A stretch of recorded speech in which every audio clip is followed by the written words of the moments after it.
রাষ্ট্রপতির ক্ষমতা কি বাড়বে?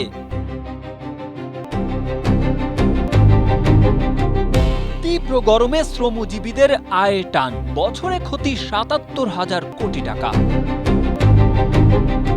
টাকা দিলে মেলে হাসপাতালের বেড, না দিলে মেঝেতেই মেলে ঠাঁই। ঢাকার যানজট নিয়ন্ত্রণে এবার উড়বে ড্রোন, হবে ভিডিও মামলা।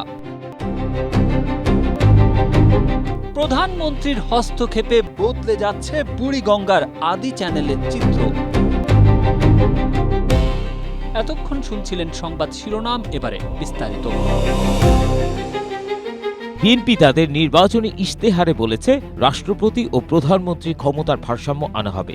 দলটি তাদের ইশতেহারে উপরাষ্ট্রপতি পদ সৃষ্টির কথাও বলেছে। জুলাই সনদ বাস্তবায়নে সংবিধান সংশোধন করা হলে মানবাধিকার কমিশন, তথ্য কমিশন, প্রেস কাউন্সিল ও আইন কমিশনে স্বাধীনভাবে নিয়োগ দেওয়ার ক্ষমতা পাবেন রাষ্ট্রপতি। এমনকি সংসদের নিম্নকক্ষ ও উচ্চ কক্ষের সদস্যদের গোপন ভোটে রাষ্ট্রপতি নির্বাচন এবং ৭০ অনুচ্ছেদের সংশোধনও হবে। সনদ অনুযায়ী অর্থ বিল ও আস্থা ভোট ছাড়া অন্য যে কোনো বিষয়ে সংসদ সদস্যরা সংসদে স্বাধীনভাবে ভোট দিতে পারবেন। যদিও এক্ষেত্রে বিএনপি বলছে অর্থ বিল, আস্থা ভোট, সংবিধান সংশোধন ও জাতীয় নিরাপত্তা ছাড়া অন্যান্য বিষয়ে সংসদ সদস্যরা স্বাধীনভাবে ভোট দিতে পারবেন। এছাড়াও রাষ্ট্রের বিভিন্ন অঙ্গের মধ্যে ক্ষমতার ভারসাম্য আনতে প্রধানমন্ত্রী একচ্ছত্র ক্ষমতা কমানো এবং কিছু ক্ষেত্রে রাষ্ট্রপতির ক্ষমতা বাড়ানো সহ বেশ কিছু সংস্কার প্রস্তাব ছিল জুলাই সনদে। তবে নির্বাচিত সরকার দায়িত্ব গ্রহণের ৬ মাসেও সেই সনদ বাস্তবায়িত হয়নি, ফলে রাষ্ট্রপতির ক্ষমতাও বাড়েনি। বছরকে বছর বাড়ছে তীব্র তাপদাহ। এতে শুধু জনজীবনই বিপর্যস্ত হচ্ছে না, সরাসরি আঘাত পড়ছে শ্রমজীবী মানুষের আয়ে। তীব্র তাপপ্রবাহের কারণে কর্মঘণ্টা কমে যাওয়ায় শ্রমিকরা বছরে অন্তত ৭৭,০০০ কোটি টাকা মজুরি হারাচ্ছেন, যা দেশের মোট দেশজ উৎপাদন জিডিপির প্রায় ১.৪% সমান। যুক্তরাজ্য ভিত্তিক international institute for environment and development (IIED) এবং অলাভজনক সংস্থা OKUP এর সাম্প্রতিক এক গবেষণায় তীব্র তাপদাহ নিয়ে এমন ভয়াবহ চিত্র উঠে এসেছে। তবে গবেষণার এই হিসাবের বাইরে বাস্তব চিত্র আরও কঠিন। রাজধানীসহ দেশের বিভিন্ন এলাকায় দেখা যায় তীব্র গরমে রিকশা চালক, পরিবহন শ্রমিক, নির্মাণ শ্রমিক, রাজমিস্ত্রি, হকার ও খাবার সরবরাহকারীদের অনেকেই নির্ধারিত সময়ের তুলনায় কয়েক ঘন্টা কম কাজ করছেন। কেউ কাজের মাঝখানে দীর্ঘ বিরতি নিচ্ছেন, কেউ আবার অসুস্থ হয়ে পুরো দিনের কাজই বাদ দিচ্ছেন। এতে একদিকে কমছে শ্রমিকের আয়, অন্যদিকে কমছে সামগ্রিক উৎপাদনশীলতা। তবে তাপপ্রবাহের ক্ষতি শুধু হারানোর মজুরিতে সীমাবদ্ধ নয়। অসুস্থতার কারণে চিকিৎসা ব্যয় বাড়ছে, শ্রমিকদের কর্মদিবস কমছে এবং দীর্ঘমেয়াদী স্বাস্থ্য ঝুঁকির কারণে পরিবারের উপর তৈরি হচ্ছে বাড়তি আর্থিক চাপ। বিশেষ করে অনানুষ্ঠানিক খাতের শ্রমিকদের ক্ষেত্রে এ চাপ আরও বেশি, কারণ তাদের মালিকপক্ষের বেতনসহ ছুটি, স্বাস্থ্য বীমা কিংবা পর্যাপ্ত সামাজিক নিরাপত্তা নেই।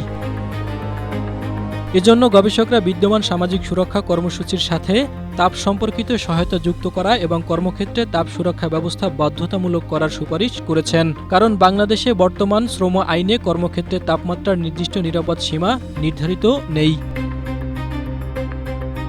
আন্তর্জাতিক শ্রম সংস্থা ILO কর্মক্ষেত্রে অতিরিক্ত তাপমাত্রাকে জলবায়ু পরিবর্তনের অন্যতম গুরুত্বপূর্ণ পেশাগত স্বাস্থ্য ও নিরাপত্তা চ্যালেঞ্জ হিসেবে চিহ্নিত করেছে। বিশ্বের বিভিন্ন দেশে এরই মধ্যে তাপমাত্রা সংবেদনশীল কর্মঘণ্টা পুনর্নির্ধারণ, বাধ্যতামূলক বিরতি, হিট অ্যাকশন প্ল্যান এবং কর্মস্থলে পর্যাপ্ত পানি ও ছায়ার ব্যবস্থা চালু করা হয়েছে। বাংলাদেশেও একই ধরনের ব্যবস্থা এখন প্রয়োজন হয়ে পড়েছে। জাহিদুল ইসলাম, এশিয়া পোস্ট।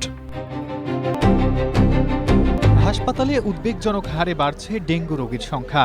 চিকিৎসার জন্য প্রতিনিয়ত ভিড় করছেন শত শত মানুষ। তবে এই সংকটময় পরিস্থিতিকে পুঁজি করে এক শ্রেণীর অসাধু চক্র নেমেছে অবৈধ অর্থ আদায়ে। হাসপাতালের বেড খালি থাকলেও সাধারণ রোগীদের কপালে মিলছে না তা।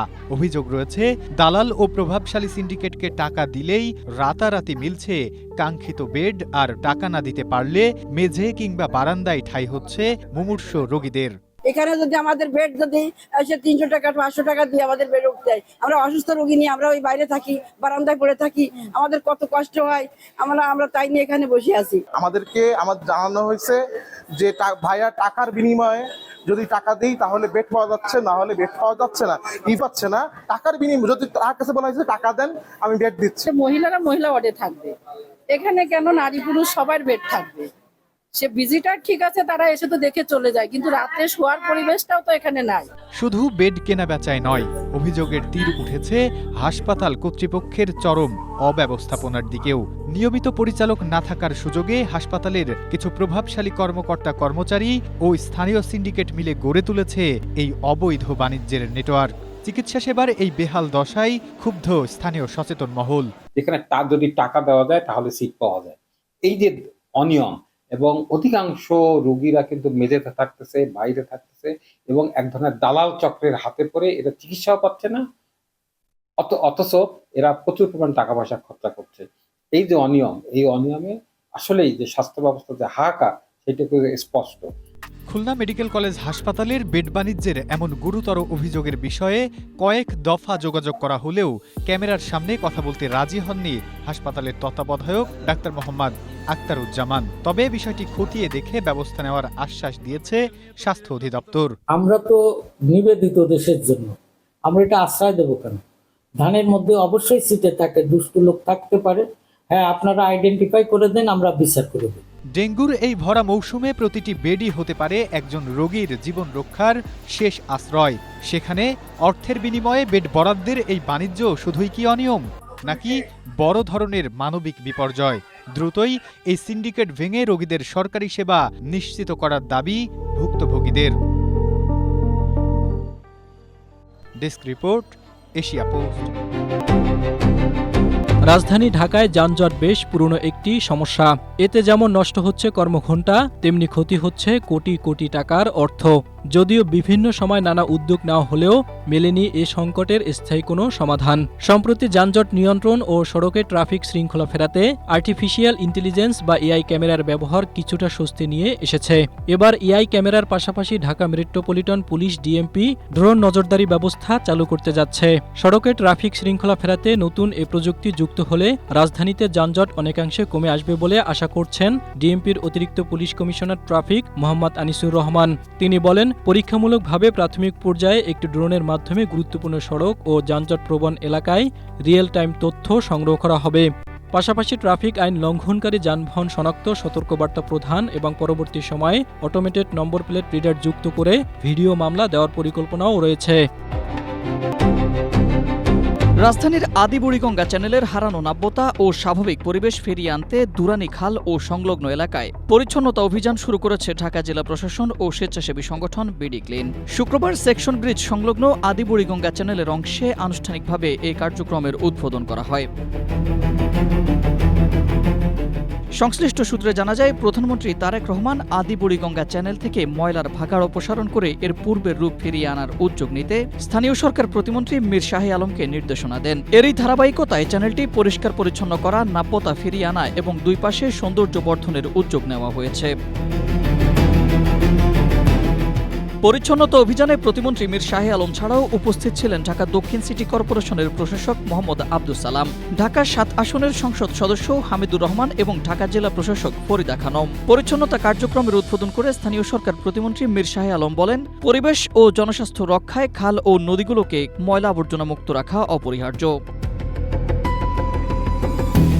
সংশ্লিষ্টরা মনে করছেন, পরিচ্ছন্নতা, নাব্যতা পুনরুদ্ধার, সৌন্দর্য বর্ধন ও ওয়াকওয়ে নির্মাণের মাধ্যমে আদি বুড়িগঙ্গা চ্যানেলটি তার হারানো প্রাণ ফিরে পাবে।